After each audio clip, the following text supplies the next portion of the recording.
Assalamualaikum warahmatullahi wabarakatuh. Hari ini, saya dan teman-teman saya akan mempresentasikan hasil diskusi kami dengan judul Analisis Konflik Tolikara tahun 2015 dengan studi kasus kerusuhan antar umat muslim dan jemaat PGD. Pada latar belakang, konflik Tolikara 2015 bermula ketika musola dan puluhan kios terbakar saat umat muslim melaksanakan sholat id. Ketegangan ini dipicu oleh surat edaran GIDI yang dianggap membatasi kebebasan beribadah, ditambah kurangnya komunikasi antara tokoh agama dan lemahnya koordinasi aparat. Beberapa aturan daerah yang dinilai diskriminatif juga memperbesar rasa ketidakadilan di masyarakat. Peristiwa ini menunjukkan rapuhnya hubungan antar agama di Tolikara dan menegaskan pentingnya dialog, mediasi, serta rekonsiliasi berbasis komunitas untuk meredakan ketegangan dan memulihkan hubungan sosial setelah kerusuhan. Oke, selanjutnya di sini berdasarkan penelitian kami membawa satu rumusan masalah, yaitu bagaimana proses negosiasi dan mediasi dalam penyelesaian konflik Tolikara 2015 dapat menghasilkan resolusi yang efektif serta menciptakan positive peace di tingkat lokal. Dan tujuan penelitiannya adalah menjelaskan dan menganalisis secara mendalam bagaimana proses negosiasi, mediasi, serta dukungan peacekeeping dan peace building mampu menyelesaikan konflik Tolikara 2015 secara efektif hingga menghasilkan perdamaian jangka panjang. Konflik Tolikara pada tahun 2015 itu berawal dari adanya surat edaran GIDI, yang dimana mereka itu membatasi pelaksanaan sholat id dan juga penggunaan pengeras suara. Pada tanggal 17 Juli tahun 2015, saat sholat id sedang berlangsung, sekelompok pemuda GIDI datang dan menegur penggunaan pengeras suara hingga memicu ketegangan. Negosiasi sempat dilakukan di tempat, tetapi ternyata negosiasi tersebut tidak berhasil. Yang ada malah semakin memperkeruh keadaan. Keadaan menjadi sangat kacau, mulai terjadi pelemparan batu, pembakaran kios-kios kecil, dan juga bahkan musola itu ikut terbakar. Melihat hal tersebut, aparat keamanan pun mulai turun tangan. Namun, ada penggunaan tembakan, yang dimana penggunaan tembakan tersebut menewaskan 1 orang korban jiwa dan juga puluhan orang lainnya luka-luka. Peristiwa itu tentu saja membuat warga-warga itu panik dan bahkan banyak warga yang mengungsi, sehingga konflik tersebut mendapatkan perhatian nasional. Aktor-aktor yang terlibat pada kerusuhan Tolikara pada tahun 2015. Yang pertama ada umat muslim Tolikara yang dimana mereka menjadi pihak yang sedang melaksanakan sholat id dan kemudian menjadi korban kerusuhan. Lalu yang kedua ada jemaat GIDI yang dimana khususnya para pemuda disebut sebagai pihak yang memicu ketegangan awal hingga terjadi bentrokan pada saat itu.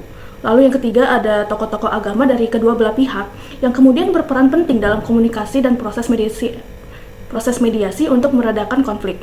Lalu yang keempat ada aparat keamanan, yakni adalah polisi dan TNI turun langsung untuk menangani situasi di lapangan yang mengendalikan eskalasi. Lalu yang kelima ada pemerintah daerah dan pusat, yang dimana mereka ikut memfasilitasi proses penyelesaian konflik.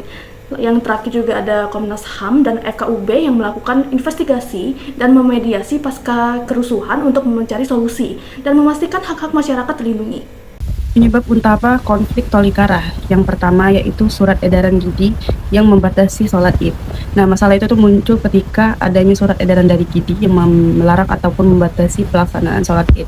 Nah, aturan itu tuh membuat umat Islam tuh merasa dibatasi dan dalam menjalankan ibadahnya. Nah, sehingga memunculkan ketegangan awal antar umat beragama.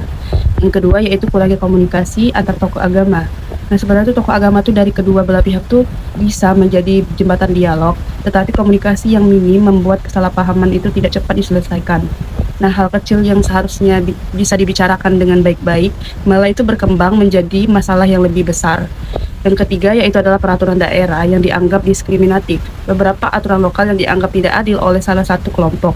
Rasa ketidakadilan ini tuh menumpuk dan membuat masyarakat merasa hak-hak mereka itu tidak dihargai, sehingga memperbesar potensi konflik.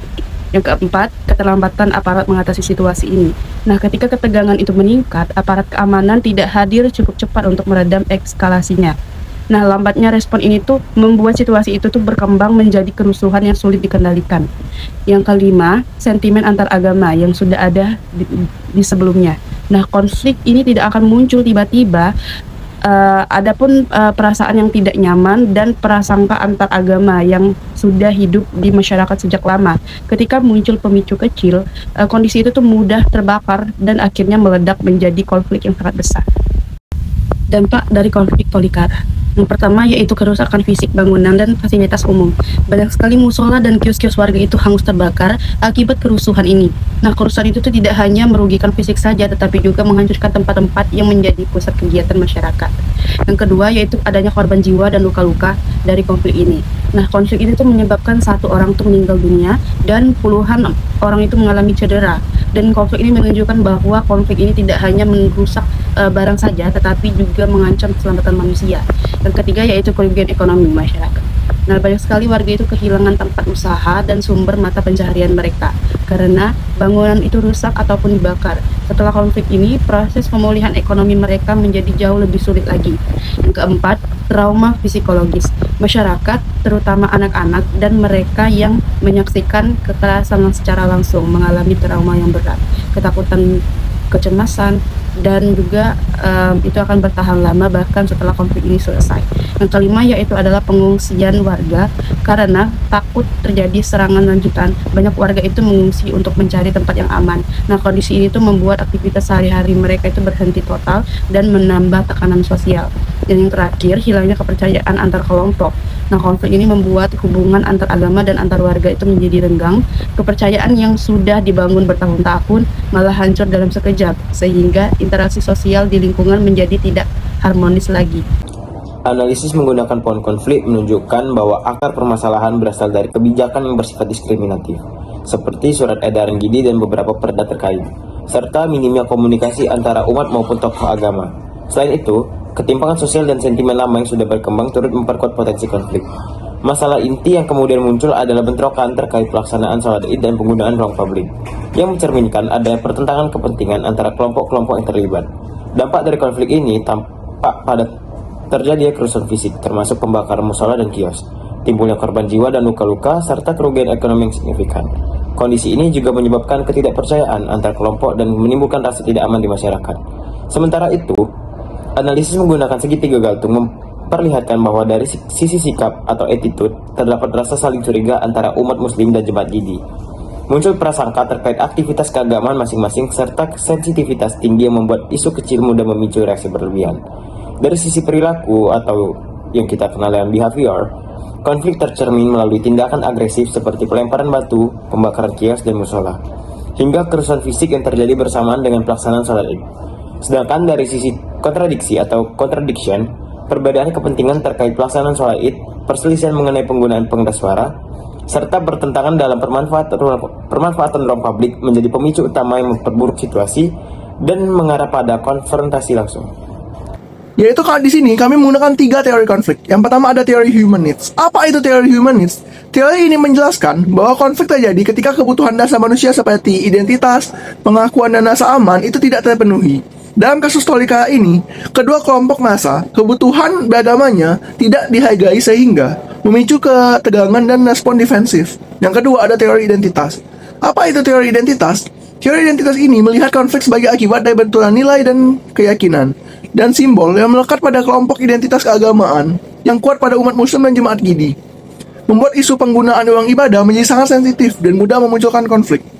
Selanjutnya ada teori konflik sosial. Apa itu teori konflik sosial? Teori ini menyatakan bahwa ketidaksetaraan sosial dan kebijakan yang tidak adil dapat memperbesar potensi konflik. Dalam kasus Tolikara ini, adanya kebijakan yang dianggap diskriminatif dan memperburuk hubungan antar umat dan mempercepat munculnya kerusuhan. Secara keseluruhan, ketiga teori ini menunjukkan bahwa konflik Tolikara tidak hanya dipicu oleh perbedaan agama, tetapi juga oleh kebutuhan dasar yang tidak terpenuhi, identitas kelompok yang merasa terancam, dan kebijakan yang menimbulkan ketidakadilan, sehingga memperbesar potensi terjadinya kerusuhan. Selanjutnya ada solusi dan penyelesaian. Yang pertama itu ada dialog dan mediasi. Tokoh Muslim dan tokoh GIDI melakukan dialog untuk meredakan ketegangan dan mencari kesalahpahaman. Dan yang kedua ada peran pemerintah yaitu untuk menyiapkan, memfasilitasi pertemuan, koordinasi, dan langkah pemulihan sosial. Dan yang ketiga itu ada aparat keamanan, aparat menjaga stabilitas agar tidak terjadi konflik lanjutan. Yang keempat ada peran FKUB dan tokoh agama, yaitu untuk lembaga lintas agama membantu mediasi dan membangun kembali kepercayaan antar umat. Dan yang terakhir ada pemulihan dan rekonstruksi, yaitu fasilitas yang rusak akan dibangun kembali untuk memulihkan kondisi sosial pasca konflik. Kesimpulan dari hasil diskusi kami adalah konflik Tolikara 2015 terjadi karena surat edaran Gidi, buruknya komunikasi, dan kebijakan yang dianggap tidak adil. Ketegangan kemudian berubah menjadi kerusuhan karena negosiasi tidak berjalan dengan baik dan aparat terlambat merespons. Akar konfliknya terkait kebutuhan identitas dan rasa aman yang belum terpenuhi, terutama soal sholat Id dan penggunaan ruang publik. Dampaknya mencakup kerusakan fisik, korban jiwa, dan menurunnya kepercayaan antar kelompok. Penyelesaian dilakukan melalui dialog, mediasi, dukungan pemerintah, dan peran FKUB dalam membangun kembali kepercayaan. Secara keseluruhan, konflik dapat mereda karena komunikasi terbuka dan kerjasama lintas agama. Mungkin ini adalah akhir dari presentasi kami. Wassalamualaikum warahmatullahi wabarakatuh. Pagi itu, pada tanggal 17 Juli tahun 2015, Idul Fitri sedang dirayakan oleh sekelompok umat muslim di Karubaga Tolikara. Salat Id berlangsung di lapangan kecil yang telah disiapkan.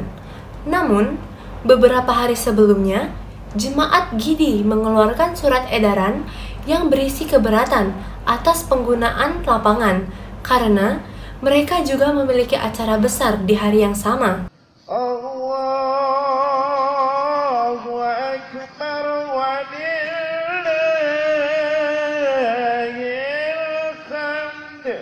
Bapak, Ibu, mendapatkan saya sebentar lagi kita akan sholat. Baiklah. Hei Pak, kan sudah saya ingatkan, lapangan ini untuk jemaah Gidi. Tolong diberhentikan ya sholatnya, kok masih dipakai sih? Astagfirullah, ini hanya sholat Id. Sebentar saja, lagian kan kami sudah izin jauh-jauh hari. Tidak bisa dong Pak, gitu. Masa udah ada perjanjian masih dipakai sholat sih? Tenang, semua tenang. Semuanya bisa kita bicarakan baik-baik. Ya nggak bisa dong, gitu. Sekarang pergi deh. Namun, suasana yang tegang itu malah semakin panas ketika beberapa pemuda dari belakang kerumunan mulai melempari lapangan sholat dengan batu. Jemaah panik, sebagian berlari. Inilah titik awal dari kekacauan. Kios-kios terbakar, semuanya ayo lari ke jalan utama. Astagfirullahaladzim, musola kami kebakar. Banyak kios kebakar, kami hanya mau ibadah dengan tenang. Sebelum menjauh, jangan nanti ada yang terbakar. Benar, kita evakuasi dulu, keselamatan warga nomor 1. Kerusuhan merembet cepat. Api menjalar ke kios-kios kecil di sekitar lapangan. Dan butuh beberapa jam sampai kondisi ini benar-benar terkendali. Setelah keadaan mereda, pemerintah mulai mengumpulkan semua pihak di meja mediasi untuk mencari jalan damai. Baiklah, di sini kita berkumpul bukan untuk saling menyalahkan, tetapi di sini kita untuk mencari kedamaian dan tidak ada salah paham lagi. Baiklah, kami minta perwakilan Muslim untuk menyampaikan dengan kepala dingin. Kami kehilangan musola, banyak kios warga hangus. Kami hanya mau dapat jaminan bahwa kami mau beribadah dengan aman. Baik, sekarang dari Siang Gidi, kami minta maaf, surat edaran itu bukan bermaksud untuk memicu kekerasan. Kami siap ikut rekonsiliasi dan mendukung pembangunan ulang. Baiklah, di sini yang kita sepakati adalah yang pertama, yaitu adalah musola itu akan dibangun kembali. Yang kedua, kios-kios warga akan direhabilitasi. Yang ketiga, dibentuk juga forum komunikasi antar lintas agama. Dan yang terakhir, jadwal kegiatan besar akan dikoordinasikan ke depannya. Kesepakatan ini mulai menjadi awal redanya ketegangan dan dimulainya rekonsiliasi. Para aparat keamanan mulai menjaga lokasi ibadah untuk memastikan tidak ada konflik yang berkelanjutan. Kami akan jaga area ini sampai kami benar-benar aman. Akan kami kawal sampai ini berakhir. Dengan adanya penjagaan, warga-warga sekitar mulai merasa tenang kembali. Beberapa bulan kemudian, proyek pemulihan mulai berjalan. Pembangunan pasar sudah kami bangun dan juga kios-kios pasar juga sudah kami tata ulang. Baik, terima kasih Bu atas kerjasamanya, banyak manusia yang hidup di kios itu. Kami juga berterima kasih. Ini memulihkan kepercayaan. Baik, sama-sama. Rekonstruksi bukan hanya membangun bangunan, tetapi kembali membangun kepercayaan. Beberapa bulan berlalu, warga-warga mulai saling membantu lagi. Wah, senang sekali bisa lihat warga sudah bisa saling bantu lagi. Kami berkomitmen agar dikoordinasi lebih baik setelah ini. Kami juga ingin damai dan rukun. Bagus kalau sudah damai begini.